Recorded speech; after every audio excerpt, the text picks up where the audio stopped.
నమస్తే, నేను మీ తేజ. ఇరాన్లో జామ్కరణ్ మసీద్ పైన రెడ్ ఫ్లాగ్ ఎగురుతుంది. సాధారణంగా మసీద్ పైన గ్రీన్ ఫ్లాగ్ ఎగురుతూ కనిపిస్తూ ఉంది. రెడ్ ఫ్లాగ్ని ఎగరవేశారు జామ్కరణ్లో మసీద్ పైన. షియా ముస్లింకి ఒక ఆధ్యాత్మిక కేంద్రం అది. ఇది ఇరాన్లో క్వోమ్ అనే ఒక నగరంలో ఉంటుంది.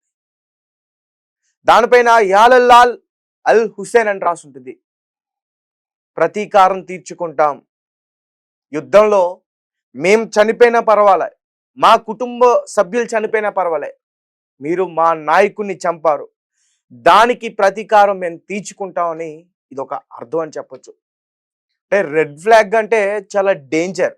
మసీద్ పైన దాన్ని ఎగరవేశారంటే వాళ్ళు భయంకరమైన యుద్ధం చేస్తున్నారని అర్థం. అయితే దీనికి ఒక చరిత్ర కూడా ఉంది. 1400 సంవత్సరాల క్రితం, క్రీస్తు శకం 680వ సంవత్సరం, క్రాబ్లో యజిద్ సైన్యం ఎవరైతే మొహమ్మద్ ప్రవక్త మనవడు ఉంటారో ఇమాం హుసేన్, అతన్ని దారుణంగా యుద్ధంలో మాయ చేసి చంపేశారు.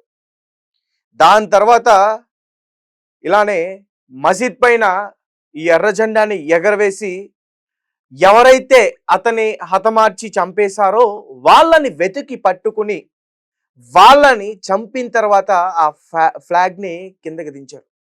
అప్పుడు కూడా దానిపైన ఇలానే రాశారు, యాలల్లాల్ అల్ హుసేన్. సో ఈ రకంగా ఇప్పుడు ఒక డేంజర్ బెల్స్ అయితే భయంకరంగా మోగాయి ప్రపంచవ్యాప్తంగా అనేది క్లియర్గా అర్థమవుతుంది. సో ఈ రకంగా అర్థం చేసుకోవచ్చు, యుద్ధం చాలా భయంకరంగా ఉండబోతుంది. ఇరాన్ సైన్యం వెనక్కి తగ్గట్లే. ఇరాన్ చాలా ప్రతీకార దాడులు ఇంకా పెద్ద స్థాయిలో పెంచింది.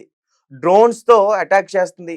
కొన్ని వేల డ్రోన్స్ డైలీ గల్ఫ్ కంట్రీస్లో అమెరికాకు సంబంధించిన స్థావరాలపైన అటాక్స్ చేస్తూ ఉన్నాయి. ఎక్కడి నుంచి వస్తున్నాయో కూడా అమెరికాకు కూడా అర్థం కావట్లా.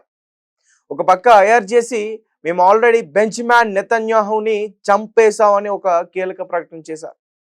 అయితే ఈ రెడ్ ఫ్లాగ్ ఎప్పుడైతే మసీద్ పైన ఎగురుతూ కనిపిస్తుందో చాలా మంది భయపడ్డారంట. ఎందుకంటే రెడ్ ఫ్లాగ్ పైన ఎగురుతుంది, వీళ్ళు ఏదైతే అనుకుంటున్నారో అది పూర్తయ్యే వరకు కూడా వీళ్ళు వెనక్కి తగ్గరు, ప్రాణాలు కూడా విడుస్తారు. ఎందుకంటే గతంలో కూడా వాళ్ళకి ఇదే చరిత్ర ఉంది, రక్త చరిత్ర ఉంది వీళ్ళకి.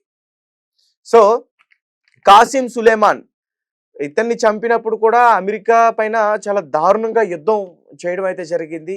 అనేక మిసైల్స్ తోటి దాడి చేశారు. నిజంగా అమెరికాని ఎవరైనా బలంగా ఢీకొట్టాలంటే అది ఇరాన్ అని చెప్పుకోవచ్చు. రష్యా, చైనా ఇలా పెద్ద పెద్ద కంట్రీస్ దగ్గర పెద్ద పెద్ద మిసైల్స్ ఉన్నాయని మాట్లాడుకుంటాం, కానీ ధైర్యంగా ఏదైనా అటాక్ చేయగలిగే ఓల్డ్ దేశం ఉందంటే అది ఇరాన్ మాత్రమే.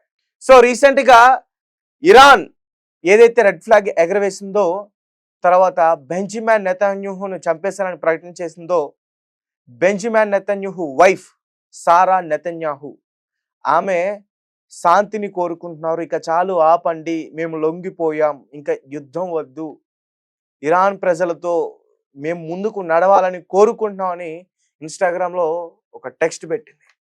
నేను ఒకసారి దాన్ని చదివేందుకు కూడా ప్రయత్నిస్తాను, అండ్ మీరు కూడా ఒకసారి చెక్ చేసే ప్రయత్నించండి. ఆమె ఇన్స్టాగ్రామ్లో పెట్టింది, to the proud people of Iran, your courage, your culture, your spirit are seen and deeply respected. Our nations have a long history and our region has known to much pain. I believe that day will come when our peoples can walk openly toward one another and build a future of dignity, prosperity and peace. ఈ రకంగా ఆమె post చేయడం అయితే జరిగింది. దీనికి అర్థం కూడా నేను చెప్పేందుకు ప్రయత్నిస్తా. దీనికి అర్థం, ఇరాన్ గర్విష్ఠులైన ప్రజలకు మీ ధైర్యం, మీ సంస్కృతి మరియు మీ స్ఫూర్తిని మేము చూస్తున్నాం మరియు ఎంతో మేము వాటిని గౌరవిస్తాం. మన దేశాలకు అంటే ఇరాన్, ఇజ్రాయెల్, అమెరికా కూడా సుదీర్ఘమైన చరిత్ర ఉంది మరియు మన ప్రాంతం చాలా బాధను చూసింది. మన ప్రజలు ఒకరినొకరు బహిరంగంగా నడిపించుకుని గౌరవం, శ్రేయస్సు మరియు శాంతితో కూడిన భవిష్యత్తును నిర్మించుకోగల రోజు వస్తుందని నేను నమ్ముతున్నాను. దీని అర్థం ఏంటంటే మేము ఓడిపోయాం, మేము ఇంకా లొంగిపోయాం అనే ఒక భయంతో ఈమె పెట్టినట్టుగా నాకైతే అనిపిస్తుంది. ఎందుకంటే ఇరాన్ ఆత్మాహుతి దాడులకి పాల్పడుతుంది. సో ఇజ్రాయెల్‌లో కావచ్చు, అమెరికాలో కావచ్చు, ఇజ్రాయెల్‌కి సంబంధించిన ఎవరైతే వారు ఉంటారో వాళ్ళని హతమార్చేందుకు ప్రయత్నిస్తుంది ఇరాన్. సో ఇరాన్ చాలా డేంజర్ మిలిటరీ అని చెప్పుకోవచ్చు. వాళ్ళ దగ్గర ఉంది తయారు చేసి. అసల ఏ రకంగా దాడి చేస్తున్నారంటే, అసలు వీళ్ళకి ఎవరైనా సపోర్ట్ చేస్తున్నారా? అందుకనే దాడి చేస్తున్నారా? ఈ రకంగా భయం లేకుండా ఇలా కూడా ఆలోచించవచ్చు. సో ఏదేమైనప్పటికీ జామ్‌కరణ్ మసీద్ పైన ఎరుపు జెండా అయితే ఎగురుతుంది.